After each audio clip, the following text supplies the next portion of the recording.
ایک زانی مرد کی کہانی ہے جو ہر رات اپنے بستر پہ کوئی نہ کوئی لڑکی خرید کے لاتا، اپنے بستر کی زینت بناتا، اسے تسکین پاتا، تسکین پانے کے بعد نا اپنی ڈائری پہ اس کا احوال لکھتا، فلاں لڑکی کو میں لے کے آیا، اتنے میں خریدی، اتنے پیسے دیے اور اس سے میں نے اتنا مزہ لیا۔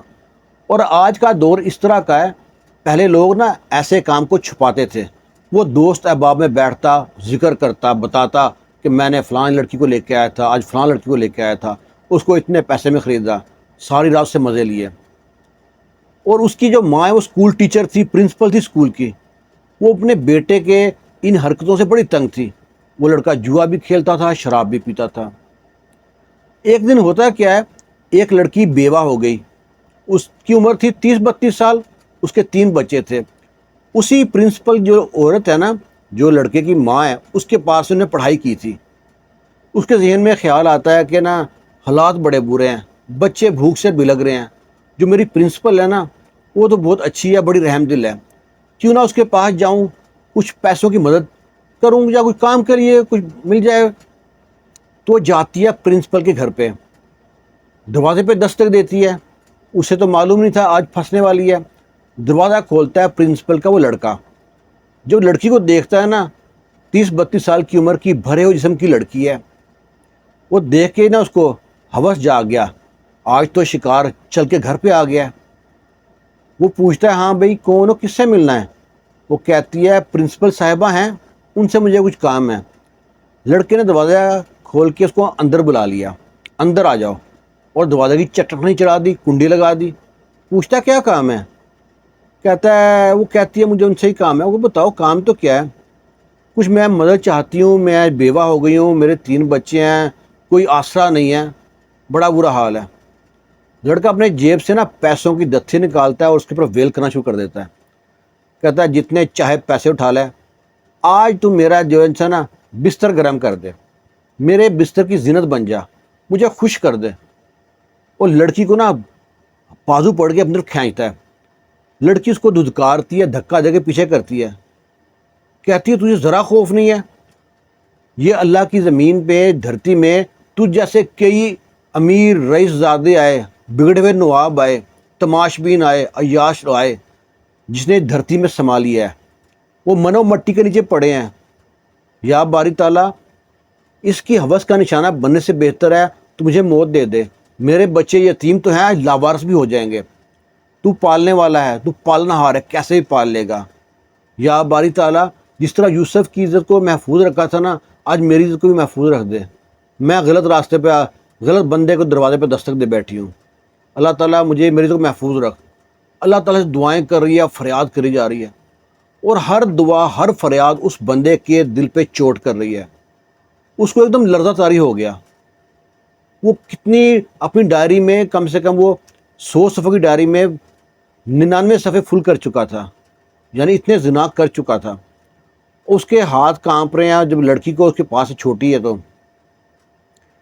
اس نے نا اس لڑکی سے معافی مانگنا شروع کر دیا۔ اس کی آنکھوں میں آنسو آ گئے، ندامت کے آنسو آ گئے۔ وہ لڑکی سے کہتا ہے مجھے معاف کر دے، جو ہو گیا سو ہو گیا۔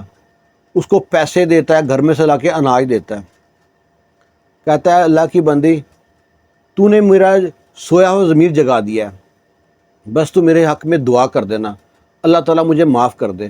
اس عورت سے کہتا ہے میں جتنے بھی زنا کرتا ہوں نا، ایک ڈائری میں لکھتا ہوں، اور ڈائری بھری ہوئی ہے، ایک صفحہ باقی تھا، تو بس میرے حق میں دعا کر دے۔ اپنے بچوں کو جب دے گی نا کھانا، ان سے بھی کہنا میرے حق میں دعا کر دیں کہ میری ڈائری میں سے جو میرے گناہ لکھے ہوئے سب مٹ جائیں۔ وہ عورت اسے دعائیں دیتی ہے، اللہ کا شکر ادا کرتی ہے، عزت محفوظ ہے، پیسے لیتی ہے، وہاں جو راشن ملتا ہے وہ لے کے گھر چلی آتی ہے۔ گھر چلی آتی ہے، کھانا بناتی ہے، بچے کھانا کھاتے ہیں۔ کھانا کھانے کے بعد نا وہ بچوں سے کہتی ہے اس بندے کے حق میں دعا کرو جس کی وجہ سے اللہ تعالیٰ نے رزق کا بندوبست کیا ہے۔ ادھر جو بندہ ہے نا، وہ اپنی ڈائری کھولتا ہے اور آج کی جو تحریریں لکھنے لگتا ہے کہ میں نے آج اس عورت کے ساتھ زنا کرنا چاہ رہا تھا، لیکن ہے کہ میرا دل میں ندامت ہوئی اور میں نے آج سے زنا میں توبہ کر رہا ہوں۔ جو ہی ڈائری کھولتا ہے دیکھتا ہے سارے ورقے بالکل نیٹ اینڈ کلین، صاف، کچھ نہیں لکھا ہوا۔ وہ اتنا شکر ادا کرتا ہے اور بھاگا جاتا ہے ماں کے پاس۔ جو ماں ہزاروں دعائیں کرتی تھی، ڈھیروں دعائیں کرتی تھی میرا بچہ جو سا راہ راست پہ آ جائے، اس میں قدموں میں لپٹ جاتا ہے، رو رہا ہے. کہتا ہے، ماں کہتی بیٹا کیا ہوا؟ کہتا ہے ماں مجھے ہدایت ہو گئی ہے، آج کے بعد میں کبھی کسی عورت کو نا بری نظر سے نہیں دیکھوں گا، اور میں نا 2 نفل نہ شکرانے کے توبہ کے پڑھ لوں. جب بھی آپ سے گناہ ہو نا تو اللہ تعالیٰ کی طرف رجوع کرو تو 2 نفل توبہ کے پڑھنے چاہیے. اب وہ نا توبہ کے 2 نفل نیتے ہیں، نیتنے کے بعد جب سجدے میں گیا ہے نا، سجدہ بڑا طویل ہو گیا، اللہ تعالیٰ سے اپنے گناہوں کی معافی مانگ رہا ہے. کہتا اللہ تعالیٰ جس طرح ان بچوں کی دعاؤں سے تو نے میرے جو ڈائری میں سے لفظ مٹا دیا نا، کاش اسی طرح جو فرشتے میرے حساب لکھتے ہیں نا، گناہ والا حساب لکھتے ہیں، ان کے بھی دفتر سے میرے گناہ مٹا دے. جا باری تعالیٰ مجھے بھی اس دنیا سے مٹا دے، میں اس دنیا میں رہنے قابل نہیں ہوں، یہ نہ میں دوبارہ گناہ کی طرف زنا کی طرف بڑھ جاؤں، میری توبہ قبول فرما. اتنا کہنا تھا کہ اس کی سانسیں نکل گئی. سجدے میں ہے، ماں اس کو دیکھ رہی ہے، میرا بیٹا نماز میں گیا، سجدے میں ہے، سجدے اٹھ نہیں رہا، سجدہ طویل سے طویل ہوتا جا رہا ہے. اب ماں کو ایک دم نا کچھ عجیب سا خیال آیا. ماں آگے بڑھ کے جب بیٹے کو ہلایا نا تو دیکھتی ہے بیٹے کے تو سانسیں پتہ نہیں کب کی روح پرواہ ہو گئی ہے، سانسیں بند ہو گئی ہیں. ماں کو تو رونا بھی آتا ہے اور شکر بھی ادا کرتی ہے کہ میرا بیٹا نا توبہ کی حالت میں اللہ کے پاس گیا ہے. اللہ تعالیٰ بڑا غفور رحیم ہے، معاف کرنے والا ہے. بس ہمیں وہ دل چاہیے، وہ جذبات چاہیے اللہ سے معافی مانگنے والے. اس کہانی سے سنانے سے سننے سے جو آپ کو سبق حاصل ہوتا ہے نا وہ یہی ہے، آپ کے پاس کبھی گناہ ہو جائے نا اللہ تعالیٰ سے گڑ گڑا کے معافی مانگیں. ہم تو خار ہیں، بدکار ہیں، ڈوبے ہوئے ذلت میں ہیں. الہی کچھ بھی ہیں، تیرے محبوب کی امت ہیں. الہی ہم تمہیں بھولے ہیں، تو نہ ہم کو بھول جا.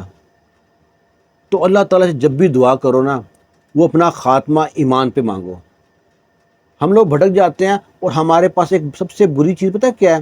ہم اکثر سوچتے ہیں جیسے میری داڑھی نہیں ہے، جی ابھی ہماری عمر ہی کون سی ہے، ہم داڑھی سوٹ نہیں کرے گی. دنیا میں سب سے جو خوبصورت تھے نا ہمارے پیارے نبی حضرت محمد صلی اللہ علیہ وآلہ وسلم تھے. کبھی چاند کو لوگ صحابہ دیکھتے تھے، کبھی آپ کو دیکھتے تھے، آپ کے چہرے پہ بھی داڑھی تھی.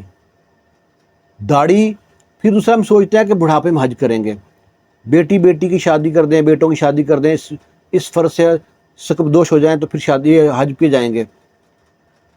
آپ جس اولاد کے لیے کر رہے ہیں وہ شاید اولاد آپ کے لیے دعا بھی نہ کرے. جو بھی آپ نے عبادت کرنی ہے نا اپنے لیے کرنی ہے، جو آپ نے نیک کام کرنا ہے نا اس کا صلہ ملے گا. آج کے دور میں آپ کسی اولاد سے آپ توقع رکھیں نا تو شاید بیوقوفی ہے. وہی کریں، زندگی میں خود ہی اچھا کام کریں. اس کہانی کے بارے میں اپنی رائے ضرور دیجیے گا. خوش رہیں، شاد رہیں، آباد رہیں. اللہ حافظ.